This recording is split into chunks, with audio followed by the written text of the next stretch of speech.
En el nombre del Padre, y del Hijo, y del Espíritu Santo. Amén. ¿Qué tal? Muy buenas tardes a todos. Estamos acá con Lupe Batallán, que hace rato que teníamos pensado este video, esta catequesis que vamos a dar hoy, pero por H o por B no la podíamos concretar. ¿Cómo estás, Lupe? Bien, bien, contenta la verdad de finalmente se tardó porque creo que desde principio de año que lo estamos hablando, pero bueno, culpa mía, culpa mía. No, tarde pero segura, pero igual todos entendemos que estás súper ocupada, así que, bueno, yo creo que todos conocen a Lupe Batallán en mi audiencia, pero voy a hacer una presentación de rigor. Lupe Batallán es escritora, es autora de varios libros. Yo conozco particularmente el libro de, por ejemplo, Hermana, date cuenta, así se llama, creo. Y después hay otros libros que Lupe ha escrito y sobre todo el libro que me acuerdo también que escribiste es Calladita te ves más bonita, todo ese tema también, me acuerdo cuando hablaste de eso, me parece que fue con Pablo Muñoz o con alguno de esos personajes, no me acuerdo con quién lo hablaste. Sí. Pero en fin, ha escrito varios libros y ha escrito también libros sobre la pornografía, me parece, y también me parece que has dado conferencias de todos estos temas que estamos mencionando, del aborto. Has sostenido debates también sobre ese tema, así que, bueno, bienvenida, Lupe. Y hoy el tema que queremos tratar es el tema de la eutanasia, porque había muchos temas para tratar, se podría hablar del aborto, pero sobre eso se va a tratar en algún otro momento, ya hemos hablado bastante en mi canal sobre eso. Después había otros temas como la pornografía, pero creo que la eutanasia es un tema que pasa más desapercibido, o sea, por ahí la gente no se da cuenta de la malicia de toda esta muerte dulce, como la llaman, ¿no? Entonces, ante todo, Lupe, lo que te quiero preguntar es si nos podés explicar a los que, sobre todo a los que no saben, ¿qué es la eutanasia? ¿Cómo la podríamos definir? Bueno, gran pregunta y a la vez ahí viste decir que definir qué es lo que es y qué es lo que no es, porque hay un montón de conceptos dando vuelta al lado de la eutanasia. Cuando nosotros hablamos de eutanasia estamos hablando de una acción u omisión que se provoca deliberadamente para causar la muerte de una persona que en principio podríamos decir, porque después esto se va torciendo como ocurre con el aborto, ¿no? Y la tendencia legislativa es otra, pero digo, que en principio está atravesando una enfermedad terminal. Es decir, un cáncer, no sé, ELA o digamos, alguna cosa que sabemos que esa persona se va a morir por esta razón. Ahora, ¿qué pasa? Y ahí hacemos la primera distinción, que es la tendencia legislativa en el mundo, es cada vez que personas que no padecen ninguna enfermedad terminal, que tienen enfermedades que son tratables, como por ejemplo la depresión, bajo la excusa de un sufrimiento intolerable, sin perspectiva de mejora, las personas que tienen depresión están bajo un sufrimiento intolerable, digamos, según la percepción propia, ¿no? De no tener perspectiva de mejora, si no arrancan con tratamiento, sin duda, ¿no? O incluso tenemos algún otro tipo de enfermedades de salud mental, ¿no? Que hacen que las personas se sientan realmente en esta situación, aunque su cuerpo esté perfectamente y aunque incluso esas enfermedades sean totalmente tratables. Esa sería la primera. Segundo, cuando nosotros hablamos, obviamente, de acciones u omisiones, podemos estar hablando de desde recetar un fármaco para que esa persona se muera a, por ejemplo, suprimir hidratación y alimentación, que por ejemplo en Argentina es algo que está permitido desde el caso de Marcelo Díez, en la ley de directivas médicas anticipadas. Es decir, eso también es una forma de eutanasia, es una forma, de hecho, muy cruel de matar de hambre y de sed a una persona que precisa muchas veces de una máquina, ¿no? Para tener esta hidratación y alimentación. Suelen ser personas que están en situaciones claramente complejas, ¿no? Eso por un lado. Por otro lado es, no confundamos la muerte digna con la eutanasia, porque dijimos, si la eutanasia es una acción o omisión para ocasionarle la muerte a alguien, la muerte digna, ¿qué es? Y esto está reconocido en un montón de leyes, la muerte digna es que la muerte me encuentre en una situación que sea acorde y respetuosa a la dignidad humana que yo tengo, ¿no? O sea, al valor que yo tengo por el simple hecho de ser un ser humano. Entonces, acá entramos de vuelta en otro concepto importante que es la dignidad humana. Muchas veces tendemos a equivocarnos, ¿no? Y a confundir la dignidad humana con la calidad de vida o con la dignidad moral. La dignidad moral es si soy un mentiroso, si soy un estafador, si soy muy buena persona. ¿No? La dignidad moral puede cambiar de un sujeto a otro y puede cambiar a lo largo de nuestra vida.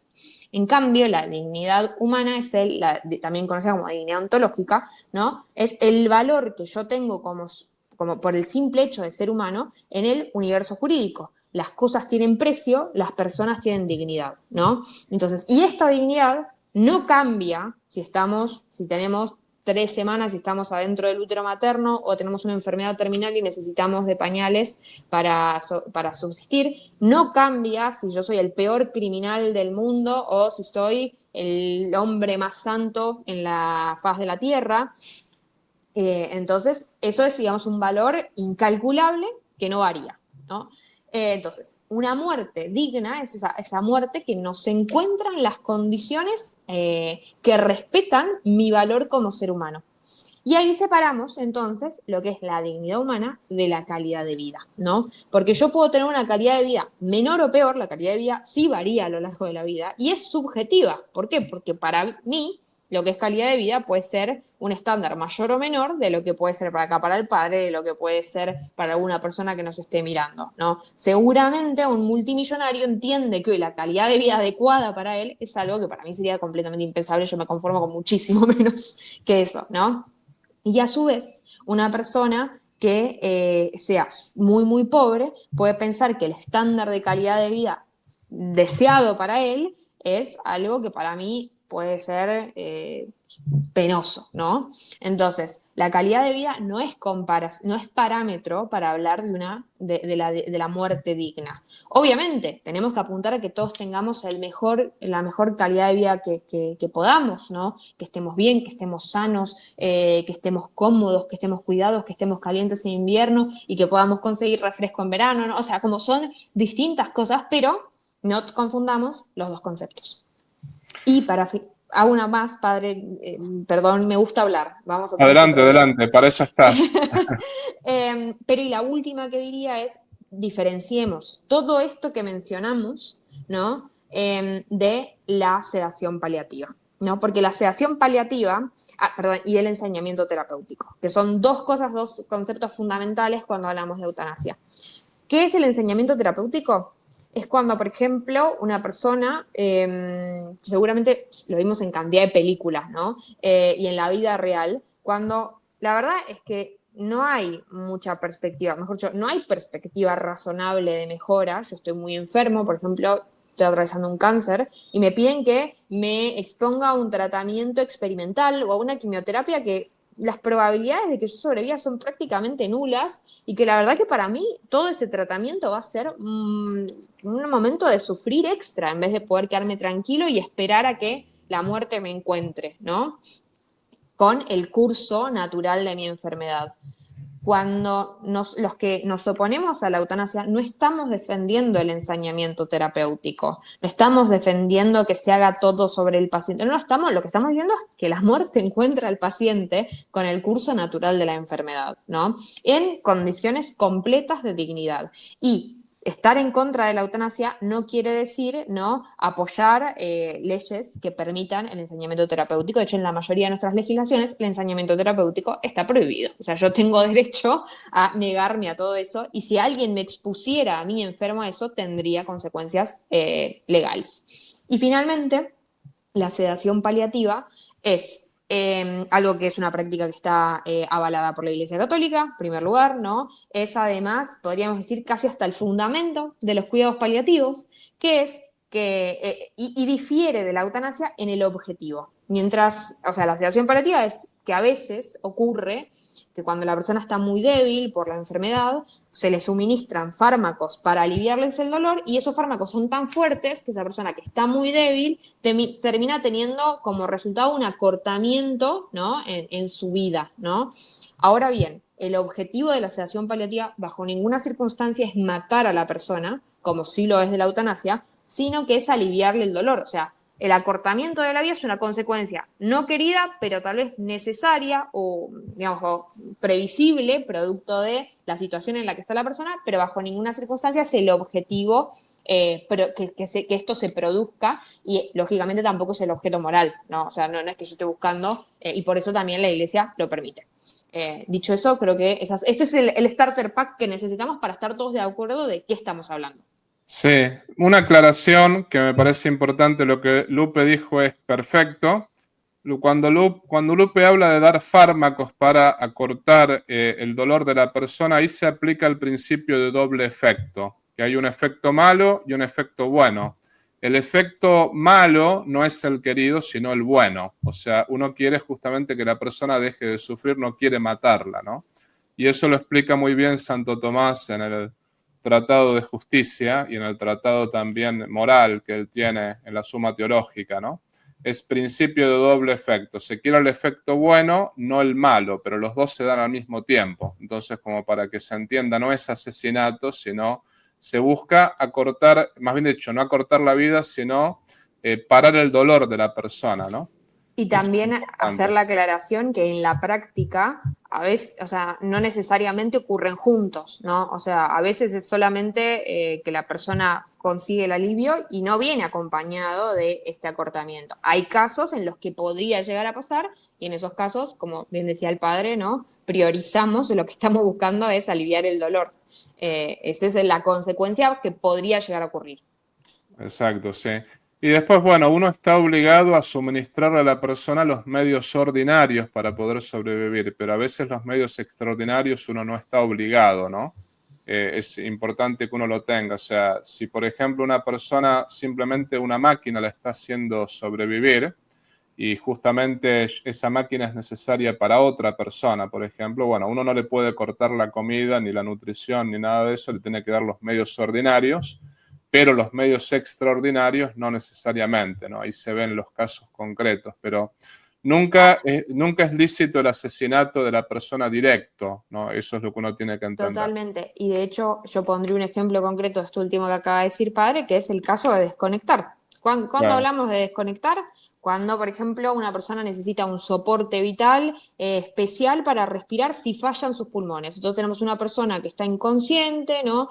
Que está en una situación muy precaria, o bueno, también podría estar consciente, ¿no? Y que está conectado a una máquina en el caso de que sus pulmones fallaran para poder aguantar ese minuto hasta que, por ejemplo, viniera alguien a socorrerla. Y tanto su familia, si tuviera esa facultad delegada, como la persona misma, tienen todo el derecho del mundo de decir, no, en el caso de que de que mis pulmones fallen, no quiero estar conectado a un soporte vital y quiero que la muerte me encuentre por las causas naturales de lo que estoy atravesando, ¿no? Que este proceso continúe naturalmente.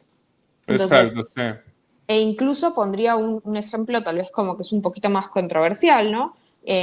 Para algunas personas, que es, mismo, si yo tengo cáncer y de pronto no quiero exponerme a un tratamiento de quimioterapia, y tal vez tengo un montón de probabilidades de sobrevivir, pero no quiero exponerme a todo el sufrimiento de la quimioterapia, también tengo el derecho de decir lo que no quiero. O sea, eso puede ser una decisión más o menos prudente, ¿no? De cara a las posibilidades que tengo de sobrevivir, pero tal vez yo le tengo mucho miedo a todo lo que es la quimioterapia y decido de esta manera, y eso tampoco es eutanasia, ¿no? Entonces Claro. hay que separar muy, muy bien cuáles son, en qué casos sí estamos hablando de eutanasia y en qué caso no, porque muchas veces la gente termina apoyando la eutanasia por apoyar otra gama increíble de posibilidades que no son eutanasia, que pueden ser, incluso podemos decir, una decisión más o menos prudente, ¿no?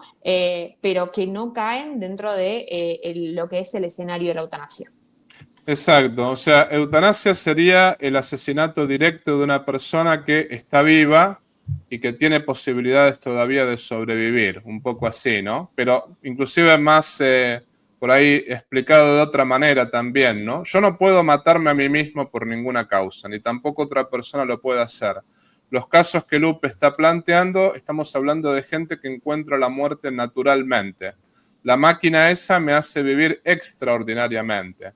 En cambio, si sigue el curso normal de mis pulmones, yo encuentro la muerte naturalmente. Lo que está mal es meter cuchillo directo sobre la persona o simplemente quitarle la alimentación, por ejemplo, cosas por el estilo, ¿no? Así Tal que cual. excelente tu explicación, Lupe. Una cosa que por ahí, una pregunta media obligada, ¿no? Tanto vos y yo somos católicos y bueno, obviamente que en la Iglesia Católica tenemos una doctrina muy clara con respecto al suicidio y con respecto a la eutanasia. Es decir, no es una discusión si está bien o está mal la eutanasia, está mal en todo sentido, o sea, el asesinato directo está mal, pero como acá tenemos gente que nos ve que por ahí no es católica, algunos son agnósticos, algunos son ateos, ¿no? Quizás una pregunta obligada que solemos hacernos todos es, bueno, perfecto, para un cristiano está mal, ¿no? Ahora bien, ¿qué le dirías a un no cristiano sobre el tema de la eutanasia? O sea, ¿por qué estaría mal la eutanasia para un no cristiano, para un ateo, para un agnóstico? Por eso es una pregunta complicada, yo tengo mi propia opinión, pero por ejemplo, yo entiendo que tu trabajo sobre la eutanasia va más allá de la religión, ¿no? Entonces, Totalmente. ¿podrías desarrollar un poquito este punto? O sea, ¿qué le diríamos a una persona que dice, bueno, yo, total, no me guío por la Biblia, no me guío por el catecismo? ¿Qué le diría? Eh, bueno, yo creo que hay varias razones. La primera y más fuerte es una razón estrictamente jurídica, ¿no?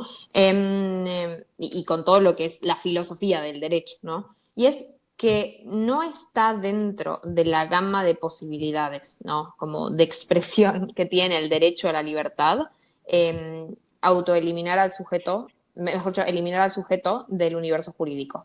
¿Por qué? Porque los derechos son como corazas que defienden algo, ¿no? O sea, yo tengo derecho a la libertad, tengo derecho a la vida, tengo derecho a profesar libremente mi religión y todo. ¿Por qué? Porque adentro de eso está el ser humano y entonces todos esos derechos tienen que hacer que yo pueda desplegarme libremente, que pueda ser pleno, ¿no? Que pueda existir. Eso es lo primero, ¿no? Si cualquiera de esos derechos, en vez de proteger esa coraza, lo que hacen es atacar directamente el núcleo de lo que están protegiendo, que es el ser humano que tienen dentro, entonces, esa no es una expresión de ese derecho. Es como decir, del mismo modo, ¿no? O tal vez para que la gente lo pueda ver como más fácilmente, ahí sí lo tenemos mucho más claro. No, no, yo soy libre como tengo mi derecho a la libertad, entonces voy a ir a matar a alguien, ¿no? No, todos entendemos que eso no alcanza, o sea, eso se excede los límites de tu derecho. Bueno, ocurre para afuera y ocurre del mismo modo para adentro, ¿no? Entonces, no es una posibilidad dentro del derecho a la libertad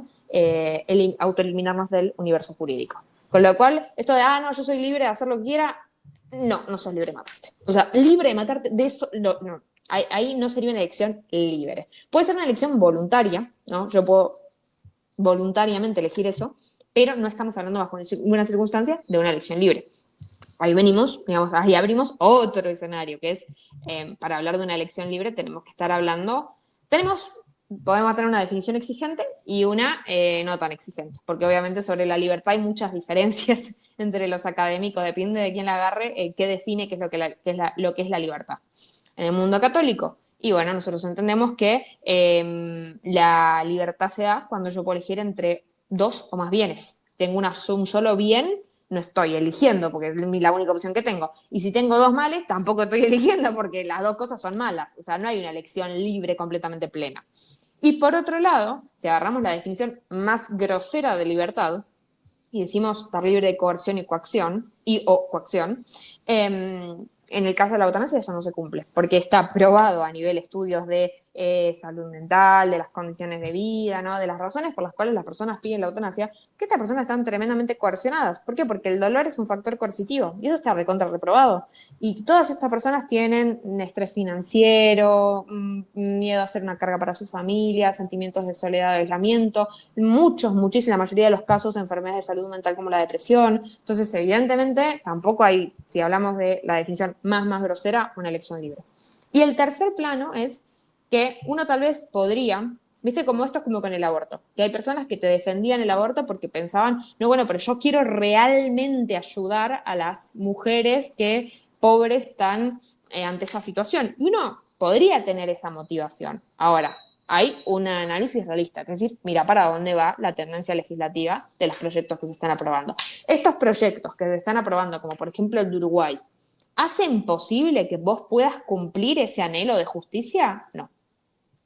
En este caso, ¿no? La tendencia legislativa en los proyectos de eutanasia es eutanasia cada vez más libre y a demanda, eliminar la restricción de que sean enfermos terminales, eliminar la restricción de que no haya otras alternativas, eliminar la restricción de que el paciente sea el único que tiene derecho a decidir y empezamos a habilitar a familiares cuando el paciente puede tomar la decisión, a el Estado, a hospitales, a tribunales de justicia, cualquiera puede decidir sobre la vida de esa persona, o sea, la tendencia es la eutanasia forzada, estamos habilitando a que se descarten personas con discapacidades importantes, pero privándonos de tener una sociedad verdaderamente diversa e inclusiva, ¿no? Y misericordiosa, y que entienda del cuidado al otro, ¿no? Tratando a las personas con discapacidades como un estorbo, o incluso a los pacientes con salud mental, y también habilitándose cada vez a niños menores de edad.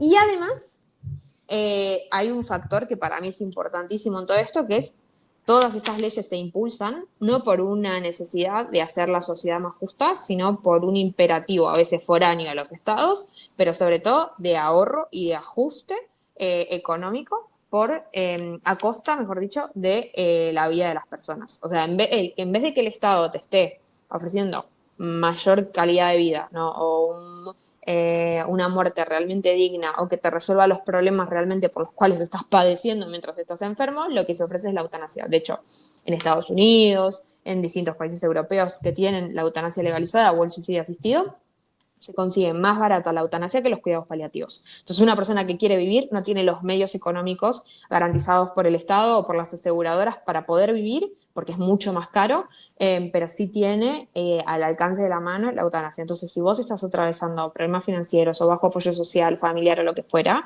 te están empujando a tomar una única decisión. O sea, esto ni siquiera a veces, no es que yo tengo una opción mala y una mala, o sea, alguien me está empujando a tomar la peor decisión.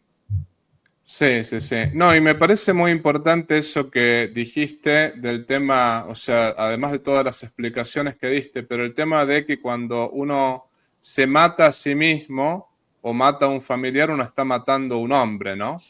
Una de las cosas que, por ejemplo, Santo Tomás decía era quien se mata a sí mismo mata a un hombre. Y acá la cuestión que me parece importante es si nosotros los seres humanos ya decidimos quién vive y quién no vive, entonces ¿dónde termina esto? Ese es el punto, ¿no? Porque uno podría empezar a decir, bueno, yo soy el más fuerte, entonces yo mato al más débil. O sea, está bien, Total. uno dirá, no vamos a llegar a tanto.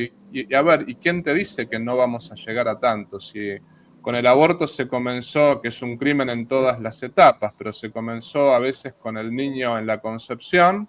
Y ahora acá en los Estados Unidos tenemos ex gobernadores como el gobernador Cuomo, que por ejemplo aprobó este crimen hasta el 9º mes y quería aprobarlo hasta que el bebé sacara la cabeza, por ejemplo, ¿no? Entonces uno dice, se aprueba el crimen del aborto en la concepción. ¿Hasta dónde va a llegar eso, no? Lo mismo, aprobamos el poder matar a un tipo cuando está sufriendo. Bueno, a ver, ¿qué otras circunstancias? Bueno, si es discapacitado, si es morocho, si es de tal raza, o sea, ¿quién decide al fin y al cabo quién es lindo lo suficiente como para poder vivir, ¿no? Ese es el punto. Y además, Entonces, sí, agregaría, padre, el tema de muchas veces aparece esto, ¿viste? Bueno, pero nadie te está obligando. Y es relativo, porque cuando nada te facilita vivir y todo te facilita morir, sí te están obligando. O sea, la gente a veces no es consciente de esto, pero si el Estado cree que brinda una solución permitiéndole a la gente matarse, y además, incluso como ocurre con el aborto, que es que brindo esta solución y por otro lado te prohíbo que vos busques otra solución, ¿no? Porque, por ejemplo, con el tema del aborto lo vimos clarísimo. Las leyes de legalización del aborto permiten que vos puedas abortar y prohíben que yo pueda ofrecer otras opciones. Entonces, ¿qué es lo que voy generando? La ley tiene carácter pedagógico, además de preventivo en lo que es los delitos, ¿no? Entonces, si yo le voy enseñando a la sociedad que desentenderse del débil, que empujarlo a la eutanasia es la opción, lo estoy dejando solo. Entonces, no aplica esto de, no, son unos conspiranoicos porque piensan que entonces vamos a salir a obligar a todo el mundo. Hay formas en las que el Estado obliga sin necesidad de ponerte un arma en la cabeza, ¿no? Que es recortándote cualquier otra posibilidad o alternativa que vos pudieras tener. Y también enseñándole a la sociedad que cuando vos tenés ganas de morirte, que te dejen irte a morir. claro, claro, exactamente. Y todo esto, además de lo que comentabas, me hace recordar un poco al comunismo. ¿Sabes por qué te lo digo? Porque Mm. el padre Julio Membiel, que capaz que lo habrás leído, pero el padre Julio Membiel hablaba de las 4 formalidades del hombre. Decía que el hombre era un ser, una cosa, un ser animal, un ser racional y un ser espiritual. Bueno, después de explicar la revolución protestante que le quitó al hombre la parte sobrenatural, después la revolución comunista que le quitó la parte racional, perdón, la revolución francesa que le quitó la parte racional, la protestante le quita la parte sobrenatural y la comunista lo reduce al hombre a la tuerca de un engranaje, o sea, lo hace ser al hombre cosa, ¿no? Esto resumidamente, porque el padre da una explicación de 50 páginas, bueno, pero resumidamente dice, el comunismo lo que hace es reducir al hombre a la tuerca de un engranaje. Da la impresión que a la eutanasia se llega porque el hombre terminó siendo no un ser llamado a la vida sobrenatural ni un ser racional, sino que el hombre forma como la tuerca de un engranaje de tantos, ¿no? O sea, si no sirve, directamente lo quitamos y punto, ¿no? Suena como que aunque la promoción de la eutanasia se da también con el liberalismo, suena bastante comunista el modo de proponer la eutanasia, como diciendo, bueno, en realidad ya no servís, no te lo dicen de esta manera, ¿no? Pero te dicen, ya no servís, por lo tanto, mejor morite. O sea, es como que o ya estás en las últimas, estás deprimido. A mí, al menos mi experiencia particular era que, por ejemplo, cuando yo estuve en Italia visitando enfermos, que ahí en ese momento la eutanasia no estaba aprobada, ¿no? Pero Mm. muchos querían morirse porque nadie los atendía, los familiares los habían abandonado, ¿no? Esa era una experiencia particular. Y vos recién mencionaste eso, ¿no? Que muchas veces juega la depresión, que juegan todos esos problemas que tienen y por ahí habría que solucionar esos problemas en vez de proponerles la eutanasia. O sea, es un Sin punto duda. también.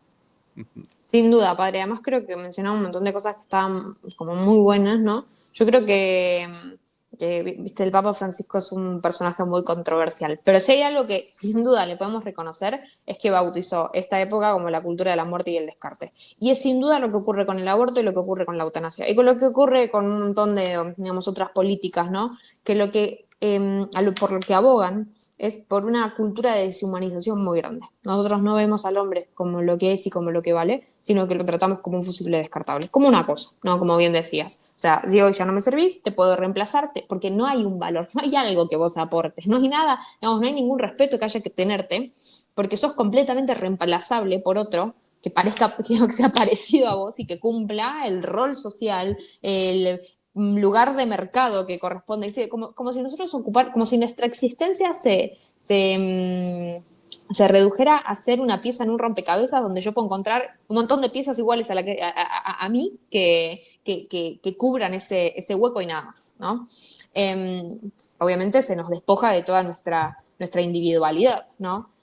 Pero además de eso, es terrible esta cosmovisión de que el ser humano en sí mismo no vale nada. Y vos fíjate que es muy curioso que la misma retórica que usamos hoy para justificar la eutanasia, no, para la que utilizan los defensores para justificar la eutanasia, es la misma que se utilizaba en 1939 con el primer país que legalizó la eutanasia en el mundo, que no fue Países Bajos en el 2002, fue la Alemania nazi bajo la figura de eutanasia forzadas. Era la misma, hablaban de muertes por misericordia, apuntaron principalmente de las personas con discapacidad y los enfermos terminales, y la práctica fue principalmente de eutanasia forzadas, aunque la publicidad era toda a tratar de sensibilizar a la sociedad de que una vida no merecía ser vivida, no valía la pena o no merecía ser vivida en el caso de estas personas con necesidades particulares. Y hay un obispo, el obispo von Galen, que justamente planteaba, se me venía a la cabeza mientras hablabas, porque él en una homilía, que fue la que desata las protestas más grandes contra el Tercer Reich, eh, principalmente encabezadas por católicos y por protestantes. Parezco Edward Cullen, ¿viste? Como que, pero es que justo está pasando el sol acá que está bajando y yo brillo. Te queda bien, tranquila. Como decía, ¿no? Este obispo da una homilía que después esa homilía se distribuye por toda la diócesis un domingo, que si mal no recuerdo creo que es 3 de octubre de 1941. Y después esta homilía se traduce en un montón de idiomas y es repartida por los periodistas de la BBC en toda Europa. Y eso desencadena durante 2 semanas las protestas más grandes que decíamos contra el Tercer Reich, que fueron encabezadas por católicos y por los cristianos, incluso en Alemania. Y eso me parece que es algo totalmente a rescatar, porque muchas veces se nos baja esta idea de que nosotros, viste, no tenemos capacidad de mover el amperímetro, de que qué voy a hacer yo en política, ¿no? Y que da como resultado que se suspenda la ley, que se elimine, ¿no?, la ley de eutanasia forzadas, que después continuaron ocurriendo en clandestinidad, pero ya no por lo menos de manera legal, ¿no?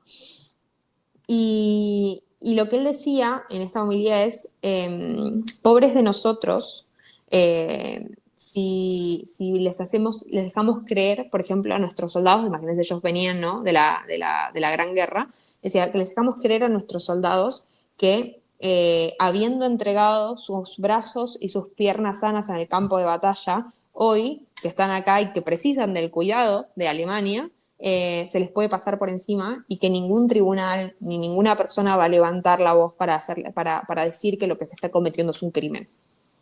O sea, vos fíjate cómo se juntan dos conceptos. Por un lado, el de la deshumanización terrible que hay, ¿no? De creer que un soldado va, entrega sus brazos y sus piernas y después no tenemos incluso ni siquiera tampoco ninguna responsabilidad social para con él. Y además está también, ¿no?, la responsabilidad social, la deshumanización de entender al ser humano como sus partes, como una suma de sus partes, sino como algo más grande, pero como que nosotros no tuviéramos ningún tipo de responsabilidad social para con esas personas. Y me parece que reduce todo el debate que hoy tenemos y a veces lo que pasa es que no tenemos memoria de recordar estas cosas, pero este debate ya se dio. A mediados del siglo pasado ya se dio. Claro, sí, sí. A veces la historia se vuelve a repetir y la historia no perdona, como diríamos, ¿no? Total. Lupe, no sé si estoy equivocado, pero te voy a hacer la pregunta obligada. ¿Puede ser que hayas escrito un libro que se llama Dignos hasta el final? Sí, sí, sí, que habla Este, justamente de este tema. claro, que justamente habla de este tema. Este libro que vos escribiste habla de la eutanasia particularmente. Sí, sí, sí, Eh, sí, sí. ¿La gente dónde lo puede comprar a ese libro? Antes estaba subido en Amazon Kindle, así para todo el mundo, pero ahora me di cuenta de que se ve que hubo algún defecto hace no sé, por lo menos 2, 3 semanas que yo tomé conocimiento, así que ahí pido paciencia porque tenemos que volver a subirlo y ver qué onda. En Argentina se puede conseguir en mi Instagram, hay un link a Tienda Nube, se compra virtual.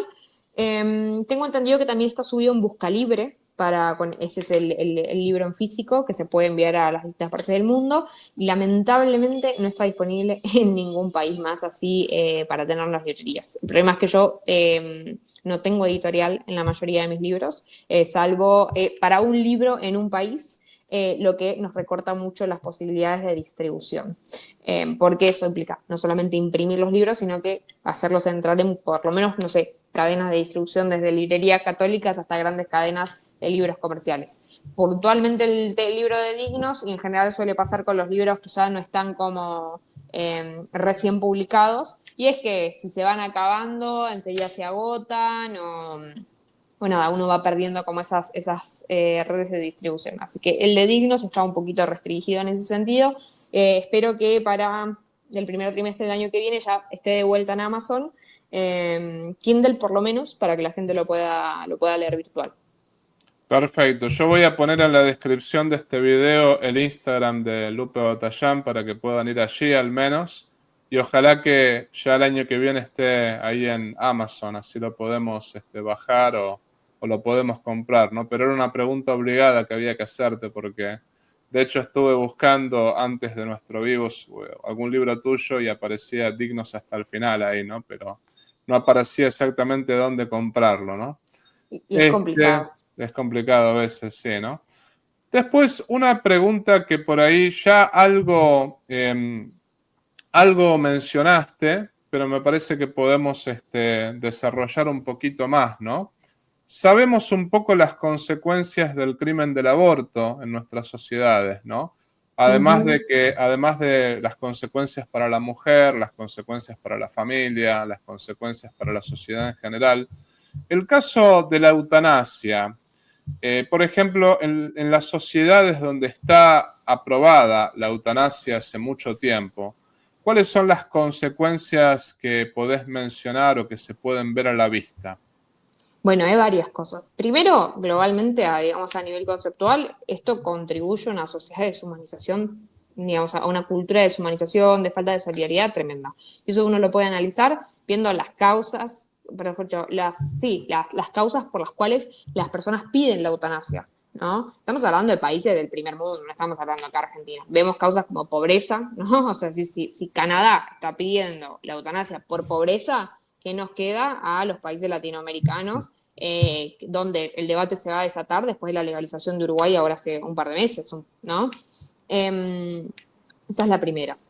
La segunda es un sentimiento de soledad y de aislamiento, ¿no? De no querer ser una carga para las familias. Y esto, la verdad que también es muy duro. Quienes conocen un poco, por ejemplo, las realidades europeas versus las realidades latinoamericanas, se sorprenden de que en Latinoamérica todavía exista esta responsabilidad de la familia para con el anciano, ¿no? Con el abuelo, cuando, por ejemplo, en los países europeos no, o sea, tal vez está como en facilidades económicas de que vaya un geriátrico, ¿no? Pero tal vez no está esta necesidad de cuidarlo, de guardar relación y demás.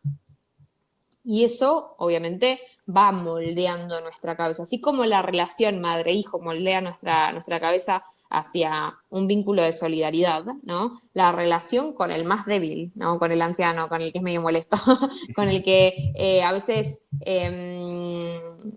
digamos, es difícil de tratar incluso, ¿no? En la familia, como puede darse con los ancianos, es complicada. Y esto viene en un contexto social en el cual el anciano también, o mejor dicho, la persona más adulta, sí, durante la ancianidad ya va perdiendo un poco su rol social. Porque si nos vamos atrás en la historia, el anciano aportaba sabiduría, ¿no? Hoy la verdad es que no los vemos como fuente de sabiduría. Hoy se los ve muchísimo más como un estorbo. Y esto va de la mano con que incluso legalmente van perdiendo de pronto facultades, ¿no? Derechos, o mejor, el ejercicio de sus derechos, además del decaimiento físico, pero no ganan asistencia. Entonces vos fíjate, y tampoco ganan un lugar de privilegio, o sea, no tienen un lugar social hoy. Hoy la sociedad premia el rendimiento, hoy premia la independencia. ¿Y qué pasa cuando nuestro rendimiento y nuestra independencia disminuye, ¿no? Pero además tenemos un impacto demográfico considerable. ¿Por qué? Porque la eutanasia viene a corregir el desajuste poblacional que produce el aborto. Cuando empezamos a cortar la pirámide poblacional por su base, haciendo que nazcan menos personas, y bueno, en algún punto tenemos que empezar a cortar arriba, porque si no vamos a tener jubilaciones, muchas jubilaciones que pagar y poca población laboralmente activa. Entonces, ¿qué viene a hacer la eutanasia? Y bueno, viene a corregir, no gastemos tanto en las personas que son más ancianas, ¿no? O en las personas que necesitan nuestro apoyo, como hablamos de discapacidades, de enfermedades importantes, porque lo corregimos digamos, con la solución de la eutanasia. Para mí esas son las consecuencias más importantes que tenemos. Y hay digamos, como consecuencia de la legalización de la eutanasia, se ha visto en todos los países que la práctica aumenta o sea, a los 4 o 5 años, o sea, son cosas que podemos ver, 300, 400, 700%, ¿no? La cantidad de prácticas eutanásicas que se realizan. No estamos hablando de un aumento del 20%, en el 5%, estamos hablando de 3 cifras. Sí, sí, no, y una de las cosas que yo he visto, al menos en mi experiencia pastoral también, es la cosificación de las personas, lo que decíamos un poco recién, ¿no? Y algo dijiste, más bien dicho, lo dijiste bastante bien, más desarrollado, pero en definitiva, los niños y los ancianos son un estorbo. O sea, los niños prácticamente son un estorbo, por eso hay que matarlos antes de que nazcan, y los ancianos son un estorbo, por eso también hay que eliminarlos. Como que es una política bastante eugenésica, podríamos decirlo así, ¿no? Que solamente deberían quedar los más fuertes, los más ricos, los que sean útiles del punto de vista práctico, pero el ser humano ya no valdría por lo que es, sino por lo que tiene o por lo que aporta. Y realmente una Totalmente. mentalidad así es la mentalidad, es la ley de la selva, ¿no? En definitiva. Así que me pareció importante ese aporte que acabas de hacer, ¿no? La última pregunta que tengo anotada es, y es una pregunta por ahí también difícil de responder, pero me imagino que tendrás una respuesta al menos general, ¿no? Sería, ¿cómo podemos acabar con este mal? O sea, aclaro, yo sé que no depende 100% de nosotros, pero, por ejemplo, ¿cómo podemos aportar nuestro grano de arena? Algo estamos haciendo acá con este video estamos aportando nuestro granito de arena, pero qué le dirías a las personas que nos están escuchando? Porque yo a veces en los cristianos y digamos en general en los católicos, ¿no? Que somos la iglesia verdadera, muchas veces veo mucho escepticismo, ¿no? Digo, bueno, está bien, yo no aborto, yo no estoy a favor de la eutanasia, pero muchas veces la gente no sabe qué hacer en concreto para parar todos estos males o para aportar el granito de arena. ¿Qué consejo le darías a esas personas que por ahí están un poco escépticas con respecto a todo esto que estamos hablando? Bueno, yo diría que estamos hablando sobre todo de católicos. Cristo fue muy claro, ¿no? Lo que hiciste con el más pequeño de mis hermanos lo hiciste conmigo. O sea, ahí esa de, no, pero yo no aborto. Sí, sí, bueno, pero viste todo lo que pasaba y no hiciste nada. Como que Cristo no tiene sentido. No, no. Sí, sí, sí, vos no abortaste, qué bien. No, no, él está suponiendo que no vas a abortar, ¿no? O sea, no es, a veces la gente cree que hacer el bien es no hacer el mal, ¿no? Y no, hacer el bien de plano que no es no hacer el mal, pero implica una contribución, ¿no? No es solamente el no negativo. Eh, entonces, yo creo que esa es lo primero que tenemos que tener en cuenta, porque a veces estamos con esta lógica un poco conformista, ¿no? No, yo me voy a salvar por no hacer nada, por no hacer el mal. Y también así se va como enfriando el corazón, ¿no? Porque mientras tanto nos vienen pasando todas estas situaciones súper injustas de las cuales nos enteramos. O sea, basta con abrir algún periódico o responder con un clic a veces, ¿no? A algún link de todos los que están dando vueltas por ahí, sobre todo en el medio de católicos, que solemos tener algún fanático ahí yo suelo ser la fanática de mi medio social, pero que comparte todas estas noticias, ¿no? De que de pronto a un padre la justicia le impide salvar la vida de su hija, ¿no? Porque es la que le habilita o incluso a veces hasta le impone la muerte, ¿no? O así, no sé, o un padre no puede salvar a su bebé del aborto, o que vaya a saber cuántas opciones se nos ocurren. Entonces yo creo que primero hay una especie de cosa muy sencilla que es responder al llamado. Empezar a informarse, ¿no? Como no dejar que el corazón se nos endurezca así nomás, sino como seguir manteniéndolo tierno, ¿no? De carne. Que yo vea esas cosas y que me duelan, porque tienen que doler. O sea, sería mal indicio que no dolieran. No porque uno vaya buscando el dolor, pero quiere decir que si no duelen es porque se me volvió de piedra. Y después creo que dependiendo de las capacidades que uno tenga, ¿qué puede ir aportando en todo esto? ¿No? Qué sé yo tengo una habilidad con la palabra. Creo que hoy igual no es como mi mejor día porque ando un poco como cansada y entonces me cuesta un poco más encontrar las palabras. Pero yo tengo una habilidad con la palabra y bueno, la pongo al servicio y por eso trabajo de lo que trabajo. Si mi habilidad fuera, no sé, hacer programas, programar en la computadora y evidentemente no me estaría dedicando a esto, me estaría dedicando a hacer alguna cosa buena con mi habilidad de programación. Si fuera un excelente diseñador que hace piezas gráficas fantásticas y bueno, estaría ayudando a alguien a comunicar un mensaje desde esa trinchera. Si fuera abogada, ¿no? Estaría ofreciendo mi tiempo y mis conocimientos para ayudar desde ese lugar, ya sea litigando, ya sea en la política, ya sea haciendo, no sé, generando medios económicos para que otra persona que sí tiene ese, digamos, ese bichito de comunicación, de moverse, de ir tipo tal vez en la primera fila, ¿no? a la batalla, bueno, que ese lo pueda hacer. Pero creo que a veces es muy cómodo pensar, ¿yo qué voy a hacer si no puedo hacer nada, ¿no? Hasta una madre ama de casa puede hacer. ¿Qué puede hacer? Hablar con sus hijos, contarles, informarlos, hacer que se involucren, ¿no? Como enseñarles, porque también son cosas que se aprenden en casa. Está bien que después ya de grande uno decide, pero cuando los hijos son pequeños, dependen de los padres, de aprender a compadecerse por los demás. Si yo no voy compadeciéndome por nadie, si no voy mirando a los demás con misericordia, si no me involucro socialmente, ¿cómo mis hijos van a aprender eso, no? Entonces digo, como acá no hay excusa, todos pueden hacer. Un docente en una aula de clases, en un salón, también lo puede hacer.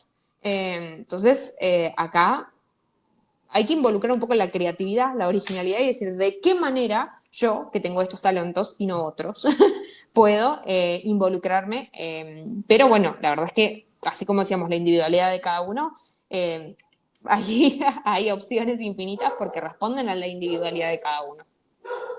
Sí, sí, no, de hecho, yo me acuerdo cuando fue todo el tema de la discusión de esta famosa discusión sobre el crimen del aborto que armó Macri en orden a Sí. querer aprobar esta ley en su momento, ¿no? Que vos fuiste muy activa en ese momento, me parece, estabas más en las cámaras, ¿no? Y me acuerdo que un amigo mío, súper provida, que iba a todas las marchas y que siempre se preocupaba por defender la vida, otro amigo que es amigo en común de los tres, ¿no? Medio que se lo cuestionaba, le decía, bueno, medio que bastante tirándole basura a la iglesia, ciertamente sin distinguir que, bueno, que la iglesia somos todos, ¿no? Y que no todas las manzanas podridas son justamente la iglesia, sino que hay manzanas buenas. Pero este amigo que era muy pesimista le decía ahí, pero ¿para qué vas a ir, digamos, a defender la vida si total lo van a aprobar lo mismo? O sea, el aborto se va a aprobar tarde o temprano. Y resulta que mi amigo le contesta, yo quiero poder decirle a mis hijas que hice algo para que esto no ocurriera. Cuando mis hijas me preguntan, bueno, ¿qué hiciste para poder frenar todo este desastre, todo este crimen horrendo del aborto, ¿no? Yo al menos quiero poder decirles que estuve en las marchas, que estuve protestante y que yo no formé parte de toda esta basura, ¿no? Fue un argumento Total. para mí irrefutable, porque uno dice, bueno, a ver, parecería que todo va destinado al fracaso, pero sin embargo con esa mentalidad no vamos a triunfar nunca, ¿no? Entonces, Y sobre todo te diría si somos gente de fe, ¿no? Porque si uno realmente cree, o sea, yo tal vez nunca tenga hijas, pero un día me voy a enfrentar frente a Dios. Y me va a decir, ¿y con esto qué hiciste? Y yo le voy a decir, mira, hice todo esto, no me salió bien, o no logré lo que quería, pero hasta, no sé, en el caso del aborto, hay santos en el cielo que pueden dar testimonio de que nosotros peleamos por su vida, ¿no? O sea, esos bebés que hoy están siendo abortados, eh, el día de mañana, cuando nosotros se nos busquen, van a poner ahí su botito y decir, Guadalupe hizo, ¿no? El padre de Tomás Veroz hizo. No le salió como quería porque no dependía de ellos, pero ellos sí pelearon por nuestra vida y dijeron que nuestra vida era valiosa aunque ni siquiera nos hayan conocido.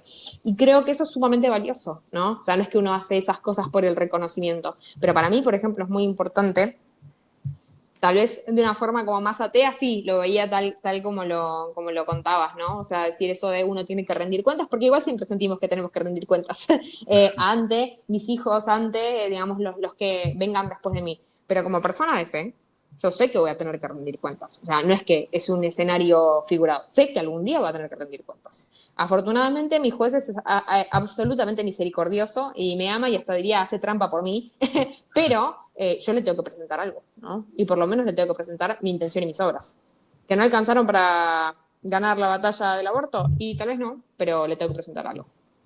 no, y además la batalla Cristo ya venció, lo que siempre decimos aquí, ¿no? Nosotros tenemos que resistir, pero la iglesia ha enterrado a todos los enemigos. Pensemos, por ejemplo, en la sinagoga, al inicio de todos los tiempos, ¿no? Al inicio del cristianismo. Bueno, el imperio romano, el arrianismo, las herejías, la revolución protestante, la revolución francesa, la revolución comunista. Los enemigos de la iglesia ahora están mirando cómo crecen las lechugas desde abajo, como decimos, ¿no? Es decir, la iglesia siempre ha seguido adelante pese a todas las dificultades y pese a todos los problemas. Entonces, el no ganar inmediatamente, el no ganar humanamente hablando, no significa que la guerra no esté ganada. Cristo ya venció y Él nos pide resistir, y como vos decís, ¿no?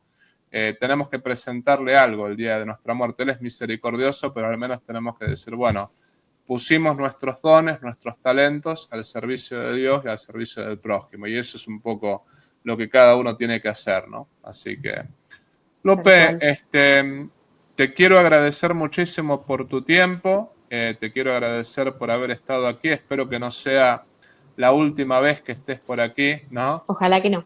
Ya coincidiremos con algún otro tema y con alguna otra catequesis, pero antes de dar la bendición final, te pido que no te me vayas rápido porque te quiero hablar fuera de cámara, pero antes de dar la bendición final, ¿querés decir algo más? ¿Querés decir alguna conclusión final? Bueno, primero que nada, agradecerte por el espacio y agradecerle a la gente que se toma el trabajo de mirar esto, ¿no? A veces pasamos de los contenidos como si fueran entretenimiento. Esperemos que este no sea entretenimiento. Está bueno entretenerse un rato, pero que no en el sentido de lo consumo, termino el vivo y es como si hubiera mirado una película, paso de tema y sigo igual. Ojalá sea un momento de reflexión profunda y que nos mueva a hacer algo. No alcanza solamente con compartir cada tanto un posteíto en Instagram y decir qué mal que está esto, sobre todo porque, también atándolo a la realidad, hace muy poquitito tiempo tenemos la legalización de la eutanasia en Uruguay, lo que nos plantea, Uruguay siempre es el precursor de lo que ocurre en la Argentina, en general son es España, después es Uruguay, después en la Argentina, y de la Argentina es a todo el continente. Entonces, no pasemos como si nada.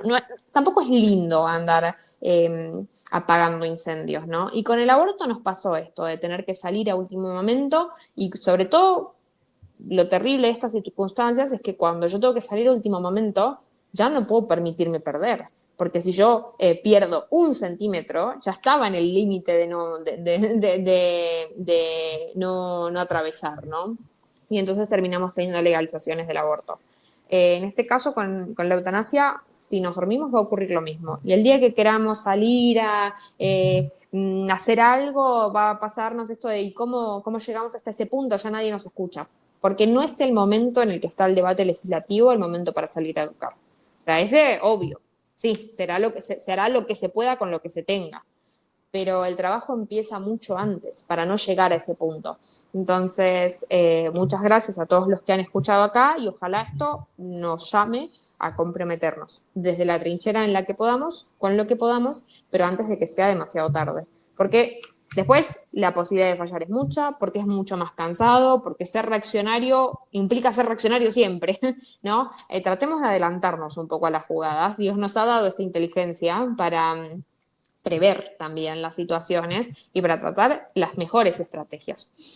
A mí me parece que hay algo que es muy bueno recordar, que a veces se nos va, ¿no? Porque esto de que Dios es muy bueno y amoroso a veces nos malcría un poco y pensamos que Dios va a hacer el milagro siempre en el último minuto. Y sí, obvio que puede, Él puede hacer todo, pero también Dios obedece a las reglas de la justicia. Y del otro lado, trabajan todo el tiempo. Entonces es lógico que el que trabaja todo el tiempo reciba, digamos, consiga los frutos de su trabajo, aunque esos frutos sean malos. Si nosotros no trabajamos, lo lógico es que no consigamos nada. Entonces, en ese sentido, ¿no? Como sí, afortunadamente tenemos a este, a este gran guerrero, ¿no? Y general de nuestro lado que gana la batalla, pero si nosotros también queremos ver cosas buenas, requiere que nos esforcemos, porque si no es muy cómodo, si no es ir a esperar que hagan trampa por mí todo el tiempo, ¿no? Como que hagan ahí la jugada final para ganar y que yo no haga nada. Y así no funciona, o sea, es lógico, no le enseñamos eso a nuestros hijos, no practicamos eso en la escuela cuando vamos, ¿no? La lógica siempre es esforzarnos para conseguir un buen resultado, pero cuando hablamos de este tipo de políticas sociales no lo aplicamos. Y la verdad que el espacio que nosotros no ocupemos lo va a ocupar alguien más, ¿no? Lo va a ocupar, no es que es un espacio que queda sin cubrir, lo ocupa una persona que viene y que milita a favor de todas estas cosas. Y así como es el aborto, es la eutanasia, es la pornografía, son los vientres de alquiler, son las drogas. O sea, hay un escenario tan vasto de cosas. Así que toca en algún momento. como con mucho esfuerzo, sabiendo que se van a recibir frustraciones y pálidas y que es un trabajo muy ingrato, por más que uno lo haga, ¿no? Dedicándole horas y recibiendo un sueldo. Digo, pero es una empresa muy ingrata porque nos va a costar un montón y la vamos a sufrir un montón. Pero al final del día creo que vale la pena. Así que, nada, espero, espero que se mueva algo en esos corazones que a veces están dormidos. Y muchas gracias, Padre, por el espacio. No, es un gusto y desde ya rezaremos por vos, Lupe, y por tu trabajo. Y sí, lo que dice la Escritura es que los hijos de las tinieblas son más astutos que los hijos de la luz, ¿no? Lamentablemente eso es verdad. De hecho, a mí siempre me impresionó cómo los fariseos y los sumos sacerdotes estaban bien atentos a todo lo que Jesús decía, ¿no? Porque los apóstoles tuvieron que verlo a Jesucristo comer un pedazo de pescado asado para creer en la resurrección, ¿no? En cambio, los fariseos, los sumos sacerdotes, bueno, estaban ahí pidiéndole a Pilatos, le dijeron, dijo que al tercer día iba a resucitar. Bueno, pon la guardia, pon la roca, ¿no?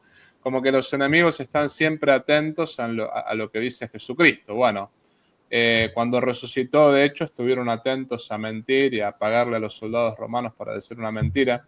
Pero ese es el punto, el enemigo no descansa, como muchas veces descansamos nosotros, ¿no? Y también los hijos de las tinieblas son más astutos que los hijos de la luz, así que por eso tenemos que ser mansos como las palomas, pero astutos como las serpientes, ¿no? Porque de lo contrario, no es que Dios no quiera que ganemos batallas, a veces no las ganamos por faltarnos esa astucia de la serpiente que es necesaria, ¿no? Para todas estas batallas. Así que bueno, a ponerse las pilas y a buscar dar gloria a Dios y buscar la salvación de las almas por sobre todas las cosas. Entonces, Lupe, te veo ahora fuera de cámara. Muchísimas gracias. En la descripción de este video voy a poner el Instagram de Lupe y también la información para que vean el tema de sus libros, ¿no? A ver si pueden conseguirlos, al menos los que están en Argentina. Y bueno, y ahora dicho todo esto, les doy la bendición final y recen por Lupe y por su trabajo. En el nombre del Padre, y del Hijo, y del Espíritu Santo. Amén. Te damos gracias, Señor, por todos los beneficios recibidos de tus manos generosas y providentes. Y la bendición de Dios Todopoderoso, que es Padre, Hijo y Espíritu Santo, descienda sobre vosotros y con vosotros permanezca para siempre. Amén. Chau, chau, se me cuidan, que Dios los bendiga. Esto ha sido todo por hoy. Les mando a todos un fuerte abrazo y hasta la próxima. Si te gustó el video, por favor ponle like, suscríbete a este canal, comparte este video y activa la campanita de la notificación. También, si deseas colaborar económicamente con este apostolado virtual, te invito a hacerlo por PayPal, también por un super chat o puedes unirte al canal como miembro. En la descripción de este canal vas a ver el modo concreto cómo colaborar con este apostolado. Si no puedes colaborar económicamente, no te preocupes. Este apostolado es gratuito y todos los videos son gratuitos. Lo más importante es que compartas este video con las personas que estén a tu lado. La idea es llegar a todo el pueblo de Dios y la idea es poder predicar el Evangelio para mayor gloria de Dios y la salvación de las almas.